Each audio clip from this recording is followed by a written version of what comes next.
आज के इस वीडियो में हम जेनेटिक्स से रिलेटेड कुछ विशेष शब्दावलियां जो बार बार इस लेसन में प्रयोग की जाएंगी उनके बारे में आपको आवश्यक जानकारी देने का प्रयास करेंगे। सबसे पहले हम बात करते हैं जीन। जीन क्या है? तो देखिए, किसी एक लक्षण को नियंत्रित करने वाली संरचना जो उस लक्षण को एक पीढ़ी से दूसरी पीढ़ी में वंशागत करती है उसे हम जीन कहते हैं। जैसे मान लीजिए, आपके शरीर में आपकी आंखों का रंग, आपके बालों का रंग, आपकी त्वचा का रंग, आपके शरीर की लंबाई, आपके शरीर की बनावट, ये जितने भी करैक्टर, जितने भी लक्षण हमारे शरीर में प्रदर्शित होते हैं, उन सबको जो नियंत्रित करने वाली इकाई है उसको हम जीन कहते हैं। अगर हम पौधों की बात करें, क्योंकि मेंडल ने अपनी रिसर्च मटर के पौधे पे की थी, तो कुछ एग्जाम्पल्स यहाँ मैंने सामने स्क्रीन पे शो किए हैं। जैसे मटर के पौधे की तने की लंबाई, मटर के फली का आकार, मटर के बीज का आकार, ये सब जो लक्षण हैं ये किसी ना किसी इकाई के द्वारा नियंत्रित होते हैं और उस इकाई को हम कहते हैं जीन। और ये ध्यान रखिएगा कि जीन ही वो इकाई है जो इन लक्षणों को एक जनरेशन से दूसरी जनरेशन में ले जाने का काम भी करती है। मेंडल ने अपने प्रयोगों में कारक या फैक्टर शब्द का प्रयोग किया है, और वास्तव में ये जो कारक और फैक्टर का उपयोग मेंडल ने किया, अगर हम इसको आज की दृष्टि में देखें तो कारक या फैक्टर क्या थे? ये जीन थे। आज हम जिस इकाई को जीन के नाम से जानते हैं, मेंडल ने अपने प्रयोगों में उस इकाई को कारक शब्द से क्या किया था? प्रदर्शित किया था। तो कारक जो है वास्तव में वो क्या है? जीन है।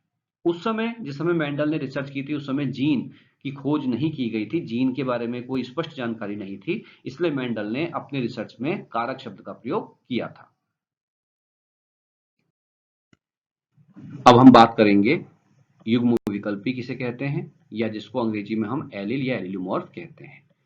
किसी एक लक्षण को नियंत्रित करने वाले जीन के दो विपरीत स्वरूपों को युग्म विकल्पी कहते हैं, जिनमें एक प्रभावी और दूसरा अप्रभावी होता है।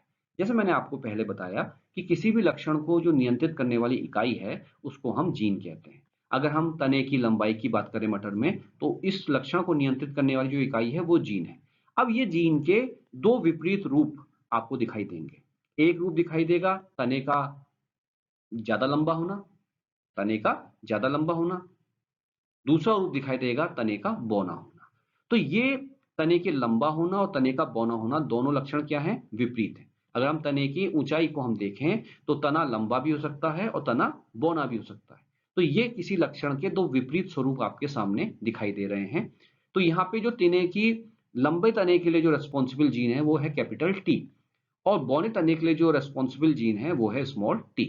तो जो आपका तने की लंबाई का जो करेक्टर है, इसके दो जीन आपको दिखाई दे रहे हैं, एक कैपिटल टी जो लंबाई बढ़ाता है और एक स्मॉल टी जो तने को बौना रखता है।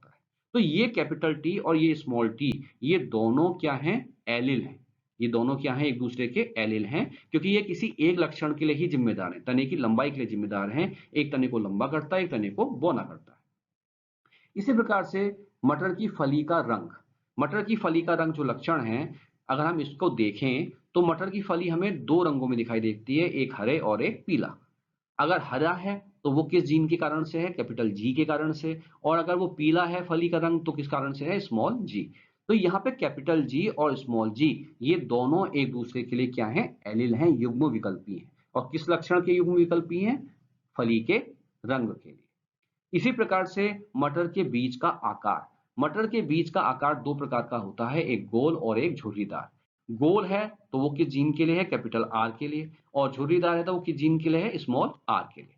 तो यहां अगर आप देखें तो ये आप पाएंगे कि स्टेम का जो लेंथ है, इसके दो विपरीत एलिल आपको दिखाई दे रहे हैं, एक क्या? कैपिटल टी जो लंबाई के लिए है और एक स्मॉल टी।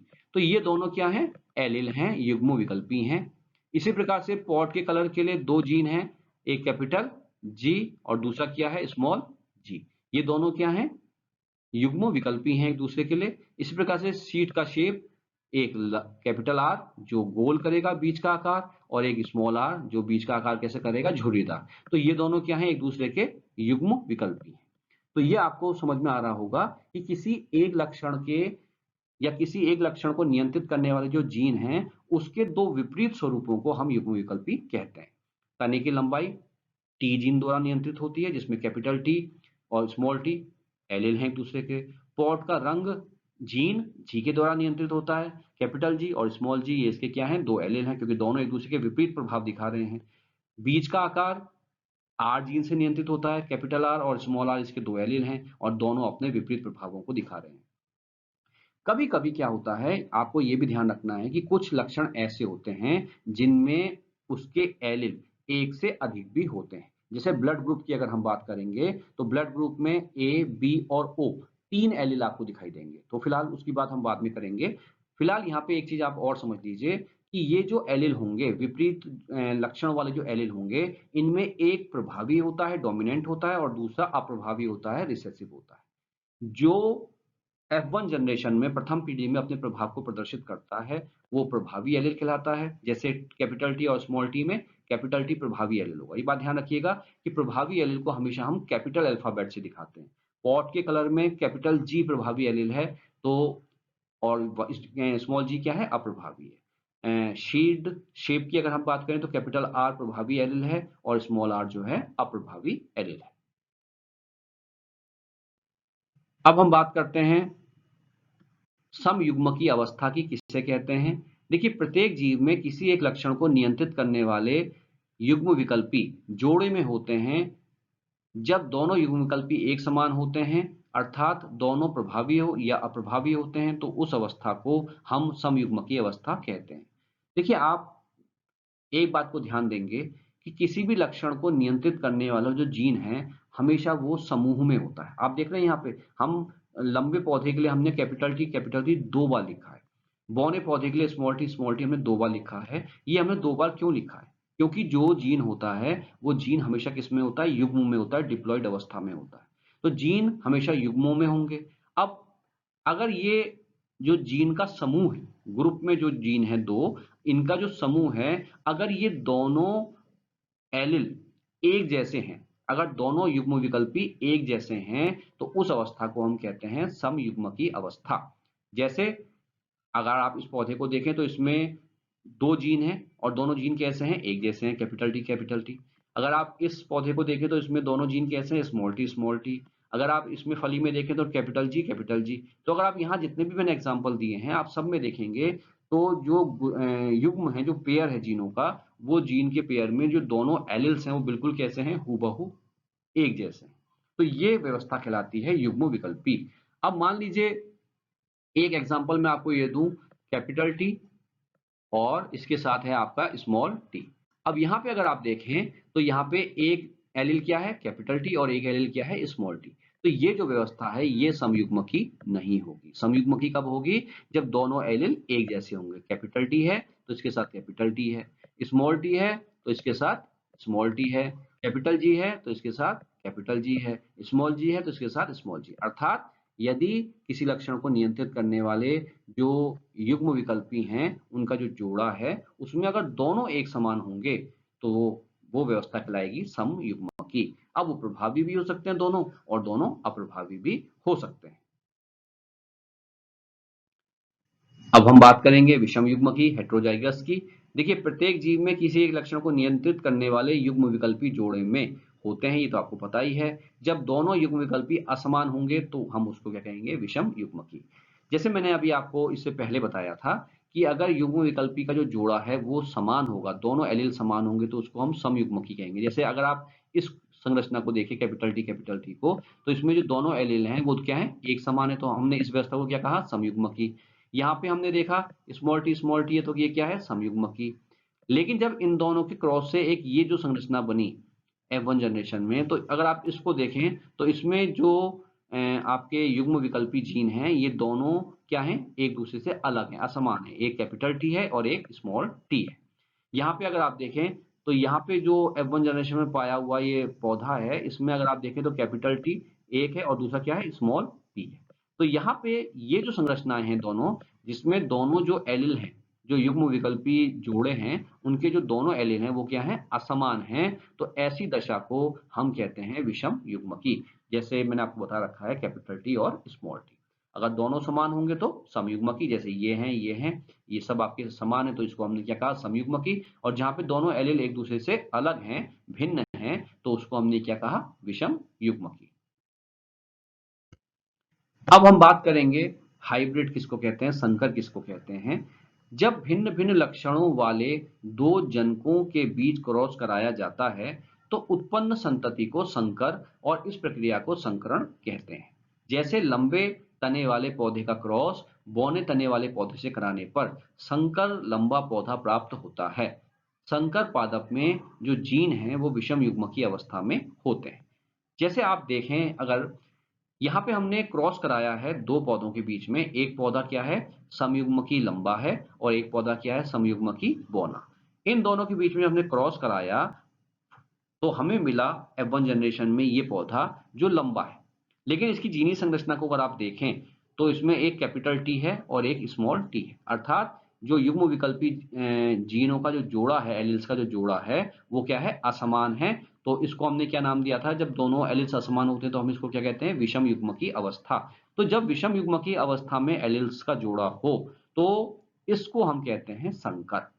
आपकी बात समझ में आ रही है। दो भिन्न एक ही लक्षण के जो भिन्न स्वरूप हैं, आप यहाँ पे देख रहे हैं, एक लक्षण के दो भिन्न स्वरूप हैं, इनके बीच में हमने क्रॉस कराया तो हमें ये संतान प्राप्त हुई है। और इस संतान को हमने संकर कहा क्योंकि इसमें जो आपके युग्म विकल्पी एलिल्स का जो जोड़ा है वो कैसा है, विषम युग्मकी है। दोनों एलिल्स जो हैं एक दूसरे से क्या है, भिन्न हैं। तो ऐसी संतान को हम संकर कहते हैं, हाइब्रिड कहते हैं, और इस प्रक्रिया को हम हाइब्रिडाइजेशन या संकरण के नाम से जानते हैं। अब हम बात करेंगे प्योर किसे कहते हैं। जब किसी जनक में किसी लक्षण को नियंत्रित करने वाले जीन युग्मक समयुग्मकीय अवस्था में हो तो ऐसे जनक को उस लक्षण के प्रति शुद्ध कहते हैं, जैसे कैपिटल टी, स्मॉल टी। देखिए यहां एक बात और आप समझ लीजिए, हम कहते हैं शुद्ध जनक, प्योर पेरेंट्स। शुद्ध जनक या प्योर पेरेंट्स का मतलब क्या है, इम्प्योरिटी क्या है भाई, अशुद्ध क्या है, शुद्ध क्या है। देखिए बहुत सिंपल सी चीज है। मान लीजिए हमने लक्षण लिया है तने की लंबाई, तो तने की लंबाई के लिए मैंने आपको बता रखा था कि दो जीन होते हैं, एक कैपिटल टी और एक स्मॉल टी, ठीक है ना। आपको मैंने ये भी बताया कि जीन हमेशा ग्रुप में होंगे, समूह में होंगे। तो तीन अवस्थाएं बन सकती हैं। एक अवस्था तो ये बन सकती है कि दोनों जीन क्या हो, कैपिटल टी हो। एक अवस्था बन सकती है दोनों जीन क्या हो, आपके स्मॉल टी हो, ठीक है ना। और तीसरी अवस्था क्या बन सकती है, जब दोनों जीनों में से एक जीन कैपिटल टी हो और एक जीन क्या हो, स्मॉल टी हो। अब अगर आप इन दोनों स्ट्रक्चर की बात करें, कैपिटल टी और स्मॉल टी की बात करें, तो आप देखेंगे कि इसमें कैपिटल टी में जो दोनों एलिल हैं वो किसके लिए रेस्पॉन्सिबल है, तने को लंबा करने के लिए रेस्पॉन्सिबल है ना। तो दोनों एलिल क्या है, बिल्कुल एक जैसे हैं। तो ये पौधा क्या कहलाएगा, प्योर कहलाएगा, क्योंकि इसमें दोनों एलिल कैसी अवस्था में है, समयुग्मकीय अवस्था में है। ठीक। स्मॉल टी की अगर हम बात करें तो ये जो गार्जियन होगा या ये जो जनक होगा, जैसे यहां मैंने दिखाया है, इसमें स्मॉल टी है, स्मॉल टी, दो स्मॉल टी हैं, और दोनों ही स्मॉल टी का काम क्या है, तने को बौना रखना। तो यहाँ पे किसी भी प्रकार का कोई मिक्सिंग नहीं है, किसी भी प्रकार का कोई ऐसा जीन नहीं है जो अलग प्रभाव दिखाए। दोनों जो जीन है यहाँ पे ग्रुप में, वो दोनों जीन क्या है, डार्फ के लिए रेस्पॉन्सिबल हैं, डार्फ के लिए जिम्मेदार हैं। तो ये पौधा भी क्या कहलाएगा, प्योर। लेकिन अगर हम इस पौधे की बात करें, कैपिटल टी स्मॉल टी, तो आप इसमें देखेंगे कि इसमें एक कैपिटल टी किसके लिए, तने को लंबा करने के लिए जिम्मेदार है, और एक क्या है, स्मॉल टी, जो तने को बौना करने के लिए जिम्मेदार है। तो यहाँ पे जीनों का क्या है, मिश्रण है, एक कैपिटल टी है और एक स्मॉल टी। तो ये आपका शुद्ध पौधा नहीं कहलाएगा, क्योंकि ये मिक्सिंग है, मिश्रण है दो जीन एलिल्स का, एक कैपिटल टी और एक स्मॉल टी। और ऐसा जीनों का मिश्रण जो है, या जो विषम युग्म की अवस्था है, इसको हमने क्या नाम दिया था, अभी मैंने आपको बताया, संकर। ठीक है ना। तो जहां जीन समयुग्मकीय अवस्था में जो जीन है वो समयुग्मकीय अवस्था में है, जैसे ये और ये, तो इनको हमने क्या कहा, प्योर प्लांट कहा। और यदि ये विषमयुग्मकीय अवस्था में, तो इसको हमने क्या कहा, संकर या हाइब्रिड। अब हम बात करते हैं लक्षण प्रारूप या फिनोटाइप किसे कहते हैं। तो देखिए किसी लक्षण का भौतिक या बाह्य रूप से प्रदर्शित होना फिनोटाइप या लक्षण प्रारूप कहलाता है। जैसे पौधे का लंबा होना, पौधे का बौना होना, यह समयुग्मकी या विषमयुग्मकी हो सकता है। देखिए जैसे मान लीजिए, अगर आप इस डायग्राम में देखें तो आपको ये पुष्प बाहर से देखने में कैसे दिखाई दे रहा है, ये आपको बैंगनी दिखाई दे रहा है, ये सफेद दिखाई दे रहा है, ये बैगनी। हमने ये नहीं देखा कि इन पुष्पों की जीनी संरचना क्या है, इनके अंदर जो जीन है वो समयुग्मकीय है, विषम युग्मकीय है, हमें इससे कोई मतलब नहीं है। हमने केवल पुष्प को बाहर से देखा, बाहरी रूप देखा और ये पता लगाया कि पुष्प का बाहरी रूप के हिसाब से वो क्या है।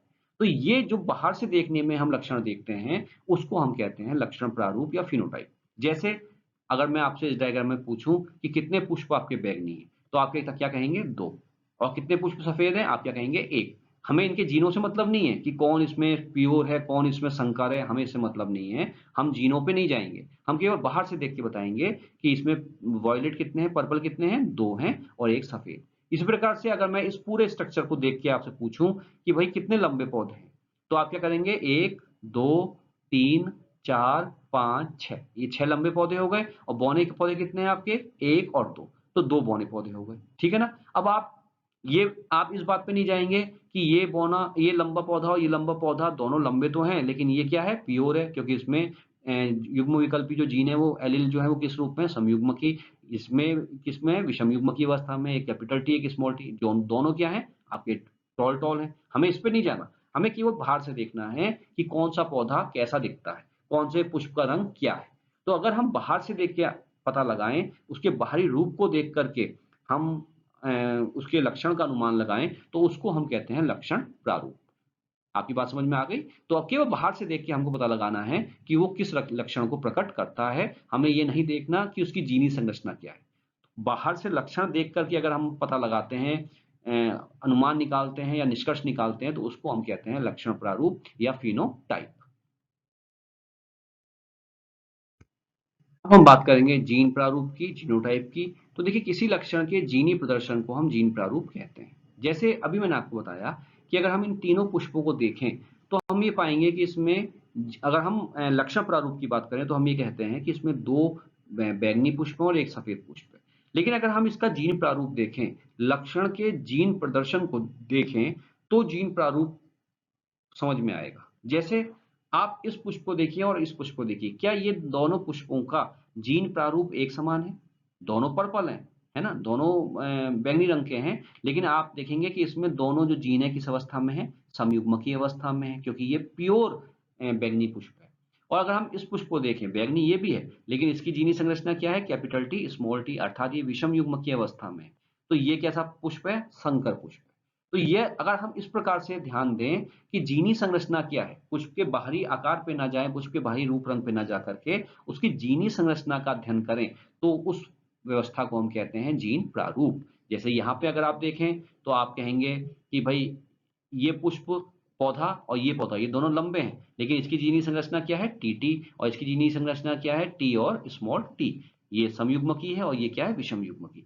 तो इस प्रकार से अगर हम जीनी संरचना का अध्ययन करें, किसी भी लक्षण की जीनी संरचना का अध्ययन करें, तो उसको हम कहेंगे जीनोटाइप या जीन प्रारूप।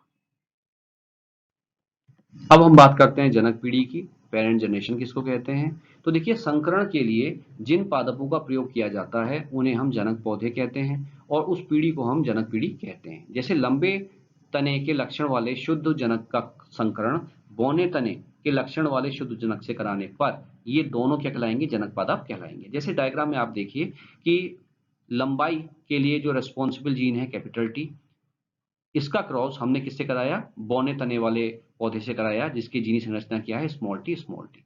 तो जो आप संकरण करा रहे हैं, किसके बीच में करा रहे हैं? एक शुद्ध लंबे पौधे और एक शुद्ध बौने पौधे के बीच में करा रहे हैं। तो इन दोनों को हम क्या कहेंगे? जनक पादप कहेंगे। ठीक है? और इस जनरेशन को कहेंगे जनक पीढ़ी कहेंगे, और इसको हम रिप्रेजेंट करते हैं कैपिटल पी से, पेरेंट जनरेशन। ठीक है ना? तो यहाँ पे आप देखें, एक शुद्ध लंबे पौधे का क्रॉस हम एक शुद्ध बौने पौधे से कराते हैं। तो इन दोनों को, शुद्ध बौने पौधे को और शुद्ध लंबे पौधे को हम क्या नाम देंगे? जनक पादप कहेंगे। और इस जनरेशन को हम कहेंगे जनक पीढ़ी, और इसको रिप्रेजेंट करते हैं कैपिटल पी से, पेरेंट जनरेशन। तो हम बात करते हैं प्रथम पीढ़ी, फर्स्ट जनरेशन की। दो जनकों के संकरण से उत्पन्न पहली संतान को प्रथम पीढ़ी कहते हैं। जैसे लंबे तने के लक्षण वाले शुद्ध जनक का संकरण बौने तने के लक्षण वाले शुद्ध जनक से कराने पर पहली संतान संकर लंबे तने वाली होती है। यहाँ F1 प्रथम पीढ़ी को प्रदर्शित करता है। अगर आप इस डायग्राम में देखें तो जैसा मैंने आपसे कहा कि शुद्ध लंबे तने वाले पौधे का क्रॉस अगर हम शुद्ध बौने तने वाले पौधे से कराते हैं तो ये दोनों पौधे क्या कहलाएंगे, पेरेंट कहलाएंगे, जनक पैतृक जनक कहलाएंगे या पेरेंट कहलाएंगे, जिसको हम पीछे दिखाते हैं। और इन दोनों के संकरण से उत्पन्न होने वाली जो संतान है उसको हम क्या कहते हैं, F1 जनरेशन कहते हैं। यहां अगर आप डायग्राम में देखें तो कैपिटल टी स्मॉल टी जीनी संरचना वाली जो ये संतान पैदा हुई है इसको हम नाम देंगे क्या, F1 जनरेशन या प्रथम पीढ़ी। अब हम बात करेंगे द्वितीय पीढ़ी की। प्रथम पीढ़ी के जनकों के बीच, ध्यान दीजिएगा, प्रथम पीढ़ी के जनकों के बीच संकरण से उत्पन्न पहली संतान को द्वितीय पीढ़ी कहते हैं। अब अगर आप इस डायग्राम में देखें तो देखिए सबसे पहले हमने क्रॉस कराया किसके बीच में, पेरेंट्स के बीच में, जनक पीढ़ी के बीच में कराया, जिससे के बाद उत्पन्न होने वाली जो पहली संतान है इसको हमने क्या कहा, F1 जनरेशन प्रथम पीढ़ी। अब प्रथम पीढ़ी के जो जनक हैं उनके बीच में अगर हम क्रॉस कराते हैं, ये दोनों क्या है, प्रथम पीढ़ी के जनक हैं। अब इन दोनों के बीच में अगर क्रॉस कराते हैं तो इनसे जो संतानें पैदा होंगी इन संतानों को हम F2 जनरेशन कहेंगे, द्वितीय पीढ़ी कहेंगे। सबसे पहले जब क्रॉस आरंभ होता है तो उन दोनों जनकों को हम कहेंगे पेरेंट जनरेशन, उनसे उत्पन्न संतान को हम क्या कहेंगे, F1 जनरेशन। F1 जनरेशन के बीच क्रॉस कराने पर जो संतान पैदा होगी उसको क्या कहेंगे हम, F2 जनरेशन। तो यहाँ पे ये जो चार पौधे आपको दिखाई दे रहे हैं ये F2 जनरेशन को प्रदर्शित करते हैं। चेकर बोर्ड विधि या पुनेट चार्ट किसको कहते हैं? देखिए इस विधि से जनकों द्वारा युग्मकों का उत्पादन, युग्मनज का निर्माण, F1 F2 संतति पादपों को समझाया जाता है। इसका उपयोग अनुवांशिक संकरण प्रयोगों में संतति के सभी संभावित जीनोटाइप की गणना के लिए किया जाता है।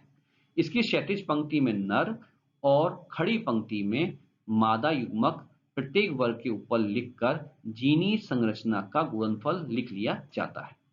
देखिए ये जो चौकोर संरचना आपको दिखाई गई है इसी को हम पुनेट चार्ट या चेकर बोर्ड विधि कहते हैं।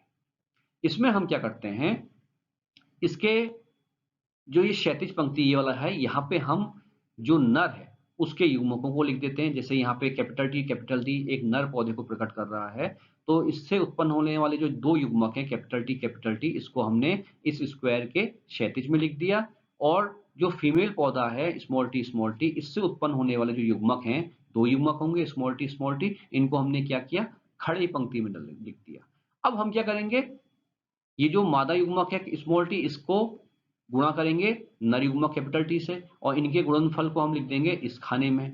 स्मॉल टी को फिर दूसरे युग्मक से गुणा करेंगे, इसको लिख देंगे हम इस खाने में। इसके बाद दूसरा जो मादा युग्मक है स्मॉल टी इसको हम इस मेल के साथ क्रॉस करेंगे और लिख देंगे यहाँ पे कैपिटल टी स्मॉल टी। इस स्मॉल टी को फिर इस युग्मक से क्रॉस करेंगे और लिख देंगे यहाँ पे कैपिटल टी स्मॉल टी। तो ये एक जो आयत रूपी संरचना है और इस के द्वारा जिस प्रकार से हम F1 जनरेशन का पता लगा रहे हैं या F2 जनरेशन का पता लगाएंगे, इस संरचना को हम कहते हैं चेकर बोर्ड विधि। और इसके माध्यम से आप देख रहे हैं कि किस प्रकार से हम F1 जनरेशन F2 जनरेशन में जो संतति प्राप्त होगी उसकी जीनी संरचना का अनुमान लगाते हैं। आप देख रहे हैं यहाँ पे F1 जनरेशन में आपके जो चार पौधे प्राप्त हुए इनकी जीनी संरचना आपको दिखाई दे रही है। मैं उम्मीद करता हूं कि इस वीडियो के माध्यम से आपको आवश्यक टर्म्स के बारे में जानकारी प्राप्त हुई होगी। अगर आपको ये वीडियो पसंद आया तो इसे लाइक कीजिए और इस चैनल को सब्सक्राइब कीजिए। धन्यवाद।